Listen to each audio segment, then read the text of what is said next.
Matthew chapter 25, verse 10. And while they were going to buy, the bridegroom came, and those who were ready went in with him to the marriage feast, and the door was shut.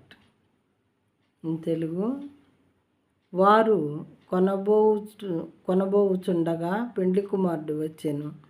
అప్పుడు సిద్ధపడి ఉన్నవారు అతనితో కూడా పెండ్లి విందునకు లోపలికి పోయిరి.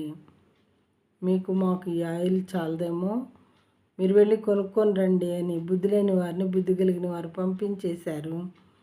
వాళ్ళు వెళ్ళి కొనుక్కునే లోపలే పెండ్లి కుమారుడు వచ్చేసాడు. వెంటనే సిద్ధపడి రెడీగా ఉన్నటువంటి బుద్ధి కలిగినటువంటి 5 కన్యకలు పెండ్లి కుమారుతో కూడా కలిసి పెండ్లి విందుకు లోపలికి వెళ్ళిపోయారనమాట. తలుపు వేయబడింది వెంటనే.